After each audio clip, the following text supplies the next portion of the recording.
आज है दोस्तों हमारे पास तीन ईयरबड्स और मैं इनका जल्दी जल्दी नाम ले देता हूं। एक है ईयरफोन की एयर 4 प्रो, एक है सोनी की लिंकबड एस और तीसरी है सोनी की C700N। ये तीनों ही तीनों बहुत ही फेमस हैं और 10,000 रुपए के अंदर आती हैं।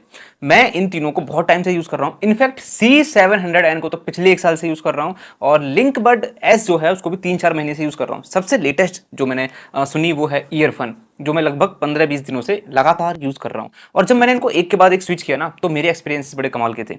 उन्हीं एक्सपीरियंस के बेस पे आज हम इनको दोस्तों रैंक करेंगे, क्योंकि कंफ्यूजन बहुत ज्यादा है कौन सी वैल्यू फॉर मनी है, कौन सी आपके लिए बनी है। उससे पहले एक जरूरी बात, सब्सक्राइब करने के लिए नहीं बोल रहा, ध्यान से सुनिए। दो तरीके के लोग होते हैं, देखिए। एक होते हैं जिनके लिए ऑडियो क्वालिटी प्रायोरिटी है और दूसरे जिनके लिए ऑडियो क्वालिटी ही प्रायोरिटी है। ये जो ही वर्ड है, यानी कि ओनली ऑडियो क्वालिटी ही प्रायोरिटी है, वो अच्छी तरीके से जानते हैं। वो ईयरबड्स की तरफ नहीं जाते। उनको पता है एक प्राइस रेंज में अगर हम IEM यानी कि इन ईयर मॉनिटर्स लेंगे, ये अच्छी क्वालिटी की वायर्ड ईयरफोन लेंगे, वो इतनी पोटेंशियल रखती है in terms of audio quality की अपने 4 गुना ज्यादा बजट वाले ईयरपोर्ट्स को भी बीट कर सकती है, ईयरबड्स को बीट कर सकती है। सो ये जो ईयरबड्स हैं ये बनी है दोस्तों उनके लिए जिनके लिए ऑडियो क्वालिटी प्रायोरिटी है, बट फीचर्स भी चाहिए। तो इसी हिसाब से मैंने रैंक किया है। सबसे रैंक करने में जो सबसे दोस्तों बड़ा पैरामीटर है वो है साउंड क्वालिटी, उसके बाद फीचर्स जैसे कि बैटरी बैकअप हो गया, IP रेटिंग हो गया और भी बहुत सारे फीचर्स जो होते हैं। ऑडियो क्वालिटी को मैंने अभी भी सबसे ऊपर इसलिए रखा है दोस्तों क्योंकि at the end of the day आखिर ये है तो एक ऑडियो डिवाइस ही। चलिए दोस्तों सबसे पहले रैंक 3 से स्टार्ट करते हैं। और रैंक 3 पे दोस्तों मैंने रखा है सोनी लिंकबड एस को। देखिए दोस्तों ये वैसे लेटेस्ट तो है नहीं, काफी टाइम हो गया इसको लॉन्च हुए। ये 5-5 mm के छोटे छोटे ड्राइवर के साथ आती है। हालांकि मैं बता दूं ड्राइवर का साइज बिल्कुल भी ऑडियो क्वालिटी को जस्टिफाई नहीं करता है। लाउडनेस को कर सकता है कि जितना बड़ा ड्राइवर साइज होगा उतनी ज्यादा लाउडनेस होगी, लेकिन साउंड क्वालिटी को हम जज नहीं कर सकते ऑडियो ड्राइवर से। इसको यहाँ पे दोस्तों बैटरी बैकअप जो बड्स का मिलता है वो मिलता है 6 घंटे ANC ऑन करने के बाद और लगभग 9 घंटे ANC ऑफ करने के बाद, और ये 50-60% एवरेज वॉल्यूम पर है। केस का जो दोस्तों इसका बैटरी बैकअप मिलता है वो मिलता है 14 घंटे का, यानी कि 14 + 6 अप्रोक्स फुल जो बैटरी बैकअप है आपको मिलता है 20 से 21 घंटे का। इसमें आपको फास्ट चार्जिंग का भी सपोर्ट मिलता है, जिससे आप 5 मिनट चार्ज करके 60 मिनट्स का प्लेबैक टाइम ले सकते हैं। दोस्तों चार्जिंग केस की मैं टोटल टाइमिंग की बात करूं तो वो 2 घंटे में लगभग पूरा चार्ज हो जाता है। दोस्तों मैं ये बोलूं ना, इन तीनों में सबसे स्मार्ट ईयरबड ये मुझे लगा। दोस्तों बात करूं ना तो सबसे स्मार्ट इन तीनों ईयरबड्स के अंदर मुझे ये सोनी लिंकबड एस लगा। फिर चाहे वो इन ईयर डिटेक्शन हो या फिर हो दोस्तों कस्टमाइज टच कंट्रोल, जो ऐप में जाके आप तरह तरीके से आप कस्टमाइज कर सकते हो। अडेप्टिव साउंड कंट्रोल, जिसे दोस्तों खुद ही डिटेक्ट कर लेता है कि आप चल रहे हो, बैठे हो, वॉक कर रहे हो, ड्राइविंग कर रहे हो, जिसके हिसाब से अलग अलग मोड, जैसे कि नॉइस कैंसिलेशन मोड कब रखना है, एम्बियंस मोड कब रखना है, एम्बियंस में भी कितना रखना है, ये सब कुछ आप एडजस्ट कर सकते हो और इसकी ऐप में जाके और भी ज्यादा कस्टमाइज कर सकते हो। लेकिन दोस्तों इन्हीं सब फीचर्स में जो किसी के पास नहीं है, वो एक और फीचर दोस्तों इसमें जो मुझे सबसे बेहतरीन लगा, जो सबसे स्मार्ट बनाता है, वो है स्पीक टू चैट का ऑप्शन। इस फीचर को दोस्तों ऑन करने के बाद जनरली आपको ईयरबड निकालने की जरूरत नहीं पड़ेगी किसी से बात करते टाइम। ये ऑटोमेटिक डिटेक्ट कर लेगा कि आपके मुंह से जैसे ही पहला शब्द निकला कि आप बात कर रहे हो या बात करना चाहते हो, तो ऑटोमेटिक दोस्तों म्यूजिक चल रहा हो, यूट्यूब चल रहा हो, वो कोई भी मल्टीमीडिया कंटेंट हो, पॉज हो जाएगा, एम्बियंस मोड ऑटोमेटिक ऑन हो जाएगा और आप उससे बात कर पाओगे। आपके बोलने के कुछ सेकंड्स बाद, लगभग 10 से 15 सेकंड बाद, ऑटोमेटिक वो एम्बियंस साउंड मोड जो है वो डायरेक्टली चला जाएगा नॉइस कैंसिलेशन पे या नॉर्मल मोड में, जैसे भी आपने फिट किया हुआ है। और उसके बाद आपका जो भी मल्टीमीडिया कंटेंट है, म्यूजिक, यूट्यूब, वो फिर से स्टार्ट हो जाएगा। तो बहुत ही कमाल का फीचर है। थोड़ा सा एक ड्रॉबैक मुझे ये लगा, गाना गाते समय कुछ भी थोड़ा सा भी मुंह से हल्की सी भी एक आवाज निकाल ले, गुनगुना रहे हो, तुरंत ये पकड़ लेता है, तुरंत आपका जो है म्यूजिक को पॉज कर देता है। थोड़ा सा सेंसिटिव है ये, या मैं बोलूँ अल्ट्रा सेंसिटिव।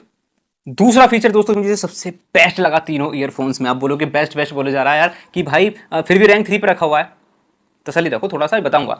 जो एक और फीचर सबसे बेस्ट लगा दोस्तों मेरे को, वो लगा इसका एम्बियंस मोड और ANC सबसे खतरनाक है। ANC दोस्तों बहुत ज्यादा खतरनाक है इसका, एकदम ANC ऑन करते ही सब कुछ साइलेंट।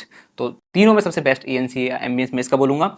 आगे जो बाकी दोनों का क्या हाल है बताऊंगा। अब क्यों रैंक 3 पे रखा दोस्तों, मैं कौन सा आपको बताने वाला हूं। एक तो IPX4 रेटिंग प्राइस रेंज के अकॉर्डिंग थोड़ी सी दोस्तों मुझे कम लगी, एटलीस्ट IPX5-6 होती तो बेटर होता। अब देखिए दोस्तों कैसे कि इसमें 5 mm के छोटे छोटे ड्राइवर हैं, तो यहाँ पे आपको जो लाउडनेस है बहुत ज्यादा नहीं मिलेगी। अगर आपके आसपास बहुत ही ज्यादा शोर शराबा है तो दोस्तों उस केस में हो सकता है आपको लाउडनेस कम लगे। हालांकि इतना बड़ा कौन ये नहीं है, लेकिन फिर भी आपकी जानकारी के लिए मैंने इसको इंक्लूड किया है। तीसरा कौन दोस्तों, तीसरा एक सबसे बड़ा जो मुझे कौन लगा इसमें, ये बहुत ज्यादा मैटर करता है साउंड क्वालिटी के अंदर। फुल वॉल्यूम पे ले जाने के बाद एक तो लाउडनेस में थोड़ी सी कमी है, तो काफी ज्यादा कई बार आपको ऐसे ओकेजन्स आएंगे जहां आपको वॉल्यूम फुल करनी पड़ेगी। फुल वॉल्यूम के बाद दोस्तों क्रैकलिंग साउंड हल्की सी देखने को मिलती है इसमें, स्पेशली हाइज के अंदर। और दोस्तों मैं एक चीज और बता दूं आपको, हाइज जो है इतनी ज्यादा डिटेल्ड नहीं है, हाइज वाला जो पोर्शन है थोड़ा सा खराब है। मिड्स ठीक है, बेस दोस्तों काफी डीप है, और भी ज्यादा डीप हो सकता है इसकी ऐप के अंदर। अगर आप क्लियर बेस के ऑप्शन को फुल कर देते हो तो बेस के अंदर कोई भी कमी नहीं है, जितना बेस चाहिए भर भर के आपको मिलेगा। अदरवाइज EQ ऑफ करोगे तो बेस बैलेंस में मिलेगा आपको। लेकिन दोस्तों अगर आपने बेस को फुल किया हुआ है, यानी कि प्लस 10 पे किया हुआ है, तो बेस 65% वॉल्यूम के बाद डाउन आना स्टार्ट हो जाता है, और फुल वॉल्यूम के बाद बेस थोड़ा सा गायब हो जाता है। तो ये भी एक थोड़ा सा ड्रॉबैक मेरे को लगा। ओवरऑल दोस्तों साउंड क्वालिटी की मैं बात करूं, इसी की वजह से मैंने इसको रैंक 3 पे रखा है। मेन रीजन मैं आपको बताऊं, वही हाइज का जो है, फुल वॉल्यूम पे क्रैकलिंग साउंड आती है, डिटेलिंग की दोस्तों कमी है। डिटेलिंग के हिसाब से, साउंड क्वालिटी के हिसाब से वैल्यू फॉर मनी मेरे को नहीं लगी। हाँ बट ANC दोस्तों उसका बहुत ज्यादा खतरनाक है, और स्मार्ट फीचर्स इसमें आपको भर भर के मिल जाते हैं। चलिए चलते हैं रैंक 2 की तरफ। रैंक 2 में दोस्तों मैं रखना चाहूंगा सोनी की WF-C700N को। दोस्तों ये भी 5 mm के ड्राइवर के साथ आती है। छोटे छोटे ड्राइवर आपको देखने के लिए मिल जाते हैं। दोस्तों बैटरी बैकअप की बात करूं, 4 से 7 घंटे का बैटरी बैकअप मिल जाता है, डिपेंडिंग आप किस तरह की वॉल्यूम है, किस तरह का आपने एम्बियंस, ANC या नॉर्मल मोड पर लगाया हुआ है। और उसके बाद आप इसको सिर्फ एक बार और केस से चार्ज कर सकते हो, यानी कि टोटल बैटरी बैकअप आपको लगभग 14-15 घंटे या 16 घंटे का मैक्सिमम मिलेगा। ये कि जो कि बहुत थोड़ा सा नहीं, बहुत ज्यादा कम है। बैटरी बैकअप दोस्तों अच्छा होना चाहिए था। हालांकि दोस्तों यहाँ भी आपको फास्ट चार्जिंग का सपोर्ट मिल जाता है। 10 मिनट चार्ज करके 60 मिनट का प्लेबैक टाइम आप इससे गेट कर सकते हो। कॉन्स की दोस्तों मैं बात करूं, देखिए फिर से IPX4 की रेटिंग मिलती है यहाँ पे, जो कि थोड़ी सी कम है। एटलीस्ट IPX5, X6 की होनी चाहिए थी। लाउडनेस अगेन थोड़ी सी दोस्तों कम लगी मेरे को 5 mm ड्राइवर के अकॉर्डिंग, लेकिन दोस्तों साउंड क्वालिटी में ये बहुत बेटर है। इसकी हाइस की परफॉर्मेंस, फुल वॉल्यूम पे किसी भी तरीके का डिस्टॉर्शन नहीं, नो क्रैकलिंग साउंड जैसे कि लिंक बड एस में आती है। तो लिंक बड एस के कंपैरिजन में स्मार्ट फीचर्स भले ही थोड़े से कम हो, जैसे कि इसमें बटन कंट्रोल्स मिलते हैं, टच कंट्रोल नहीं मिलता है, और एक दोस्तों इन ईयर डिटेक्शन भी नहीं मिलता है। ठीक है, तो जैसे कि आप इसको कान से निकालते हो ऑटोमेटिक वो म्यूजिक पॉज हो जाता है ना, तो वो सब चीजें देखने के लिए नहीं मिलती है। लेकिन साउंड क्वालिटी में दोस्तों लिंक बड एस से बहुत अच्छी है। इनफैक्ट दोस्तों एक वार्म साउंड, एक प्लीजिंग साउंड हमको देखने की मिलती है। डीप थम्पी बेस मिलता है, बेस को और ज्यादा बढ़ाया जा सकता है ऐप के थ्रू। तो साउंड क्वालिटी में दोस्तों कुछ भी बहुत ज्यादा मेरे को कमी नहीं लगी। साउंड क्वालिटी में वैल्यू फॉर मनी लगी, बस थोड़ा सा बैटरी बैकअप में यहाँ एक ड्रॉबैक लगा, इसलिए मैंने इसको दोस्तों रैंक 2 पे रखा। अब दोस्तों रैंक 1 की बारी।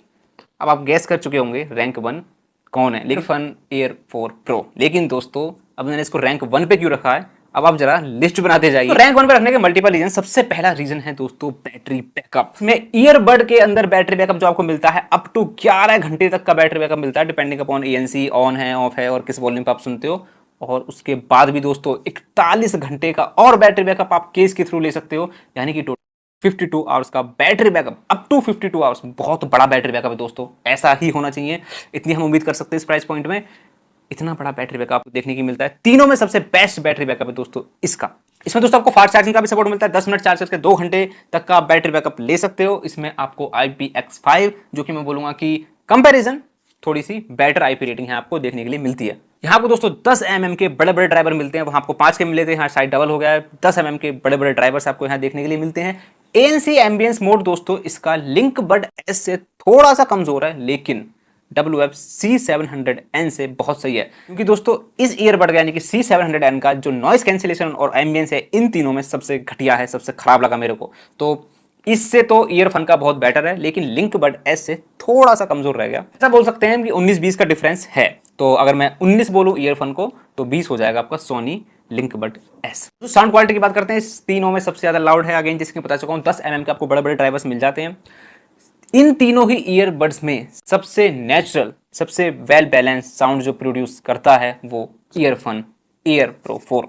दोस्तों सबसे बड़ी चीज की, एक तो चीज नेचुरल सुनाई दे, ऊपर से दोस्तों डिटेलिंग भी हो, सबसे बढ़िया डिटेलिंग। दोस्तों ये सबसे बड़ा रीजन था रैंक 1 का। साउंड क्वालिटी तीनों में सबसे बेस्ट टॉप नॉच की है ईयरफोन की। और दोस्तों एक चीज मुझे इसकी बहुत ज्यादा बेहतरीन लगी, देखिए स्मार्ट फीचर्स इसमें भर भर के दिए हुए हैं। टच कंट्रोल्स हैं, उनको आप कस्टमाइज कर सकते हो। इसके अंदर EQ ऑप्शंस, जो प्रीसेट्स ऑप्शंस होते हैं ना, वो बहुत ज्यादा दिए हुए हैं, बहुत ही कमाल के ऑप्शंस हैं। आप उनको ट्राई करोगे तो आपको मजा आ जाएगा। तो 20 को 20 में आप बहुत ज्यादा लेवल तक बूस्ट कर सकते हो। इसमें आपको अलग अलग फ्रिक्वेंसी बैंड मिलते हैं, खुद से एक्सपेरिमेंट करके बेस भी अपने हिसाब से सेट कर सकते हो। दोस्तों अगेन वही चीज मैं बोलूंगा, साउंड क्वालिटी के अंदर तीनों में सबसे बेस्ट मेरे को ये लगी, और फीचर्स वाइज भी सबसे बेस्ट लगी। बैटरी बैकअप भी दोस्तों बहुत ज्यादा है, और दोस्तों पर्सनली मैं आपको बताऊं, मेरे को ईयर फिट भी इसका थोड़ा सा बेटर लगा कंपैरिजन में। ये वैसे कि मेरी पर्सनल एक ओपिनियन हो सकता है, यहाँ ही सब्जेक्टिव है कि अगर आपको स्टेम वाली ईयरबड्स पसंद है या विदाउट स्टेम वाली ईयरबड्स पसंद है। दोस्तों लॉन्ग स्टोरी को हम शॉर्ट में बोलें तो तीनों का कंपैरिजन हो चुका है। वीडियो कैसी लगी आप बताना। मुझे ईयरफोन अच्छी लगी, उसके बाद मैं अगर मैं रैंक करूंगा तो स्कोर करूंगा थोड़ी सी कम स्मार्ट फीचर्स इसके अंदर है, लेकिन साउंड क्वालिटी दोस्तों इसकी भी बहुत ज़्यादा अच्छी है। And then link bud S smart बहुत ज़्यादा है, लेकिन साउंड क्वालिटी में पीछे है। तो दोस्तों कैसा लगा कंपैरिजन? आई होप कि कंपैरिजन आपको पसंद आया होगा। मिलता हूं किसी नेक्स्ट वीडियो में नेक्स्ट टॉपिक के साथ। अभी के लिए बाय।